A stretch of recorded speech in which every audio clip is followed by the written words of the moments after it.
की छात्र सभा के जनरल सेक्रेटरी और इलाहाबाद विश्वविद्यालय के अध्यक्ष रहे। बहुत शुक्रिया अवनीश जी। बहुत धन्यवाद आपका। आंदोलन तो एबीवीपी वालों का था जी, आप लोग क्या कर रहे थे राजभवन के बाहर?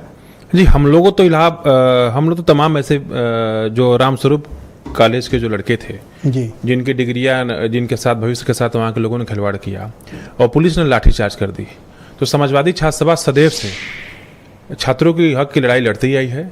अगर उनके भविष्य के साथ खिलवाड़ होगा तो आगे भी हम लोग लड़ाई लड़ते रहेंगे। और कोई भी छात्र हो, अगर उसको उत्तर प्रदेश की पुलिस पीटेगी, योगी की पुलिस पीटेगी, तो समाजवादी छात्र सभा उसका डट कर मुकाबला करेगी। इसीलिए हम लोगों ने राजभवन का घेराव किया और माननीय राज्यपाल महोदया से मिलकर हम लोग ज्ञापन देना चाहते थे कि माननीय राज्यपाल महोदया जी, उत्तर प्रदेश के अंदर छात्रों के साथ जुर्म अत्याचार हो रहा है, आप उस पर जगिए और इस सरकार को ध्यान आकृष्ट कराइए। उसके पहले ही हम लोग आंदोलन में गिरफ्तार हुए और फिर शाम को छूटे। ये तो उनका घरेलू मामला था। नहीं, घरेलू आपको क्या पड़ी थी कूदने की? छात्र आप क्या ढूंढने गए थे वहां पे? छात्र, हर जगह के छात्र, वहां के छात्रों ने हम लोगों से संपर्क किया।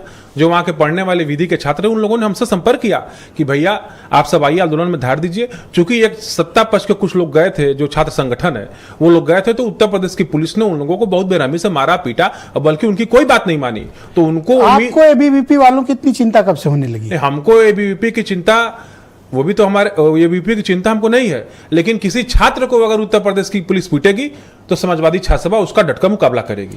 ये भी तो हो सकता है कि आप उकसाने और चिढ़ाने गए हो। नहीं, हम लोग अन्याय के खिलाफ, आप किसी से छुपा हुआ नहीं है। उत्तर प्रदेश में इस समय छात्र नौजवानों के साथ जितना उत्पीड़न हो रहा है, इसके पहले किसी भी सरकार में इतना छात्र नौजवानों के साथ उत्पीड़न नहीं हुआ है। और अखिल भारतीय विद्यार्थी परिषद के लोगों से तो मैं कहना चाहता हूं कि आप लोग छात्र संगठन है। किस बात का छात्र संगठन कि जब से आप जिस पार्टी के अनुसांगिक संगठन है, जब से सरकार बनी है, तब से उत्तर प्रदेश में छात्र संघ बंद है। और आप लोग उस पार्टी के अनुसांगिक संगठन होकर उत्तर प्रदेश के मुख्यमंत्री की वाहवाही कर रहे हैं। राजनीति का दोहरा चरित्र अखिल भारतीय विद्यार्थी परिषद चार मांग रखी, चारों मांग सरकार ने मान ली, आपको बुरा क्यों लग रहा है? कोई मांग नहीं रखे। आप चाहते थे कि झगड़ा फैले? कोई मांग नहीं रखे हैं ये लोग गए हैं, पानी पिए हैं और पानी पी के चले आए हैं। नहीं है अखिल भारतीय विद्यार्थी परिषद भी अपने ऑफिशियल जो फेसबुक अकाउंट है और ट्विटर अकाउंट है, वहां से लिखा है कि हम छात्रों के मसले पर गए थे मिल, उसमें रामस्वरूप का कहीं जिक्र नहीं है।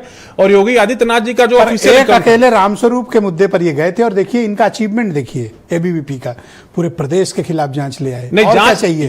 ये तो उससे बड़ी, ये तो हम सरकार से हम लोग खुद सवाल पूछ रहे हैं कि आखिर आप तक अब किस कुंभकर्णी नींद में सोए हैं कि उत्तर प्रदेश में ऐसे विश्वविद्यालय और ऐसे कॉलेज हैं कि जहां बिना मान्यता के चल रहे हैं। इसका मतलब इसमें सरकार की लोगों के साथ इनके झगड़े खत्म हो गए?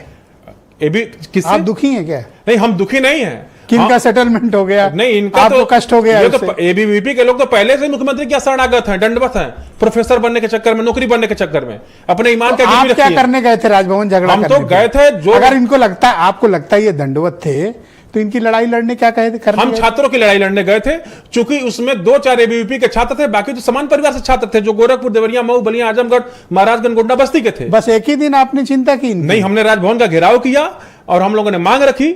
और हम लोग जब भी छात्र हितों की बात होगी, समाजवादी छात्र सभा उत्तर प्रदेश से राज्यपाल के लेकर देश के राष्ट्रपति का भी घेराव करने का काम करेगी। मैं ये क्यों ना मानूं कि दूसरे के चूल्हे पर रोटी सेकने आए थे आप? नहीं, हम अन्याय के खिलाफ गए थे, अन्याय के खिलाफ लड़ते रहेंगे। अखिल भारतीय विद्यार्थी परिषद छात्र संघ बहाली की लड़ाई नहीं लड़ेगी, समाजवादी छात्र सभा लड़ती रहेगी। आर्यन मिश्रा मेरे साथ मौजूद है, NSU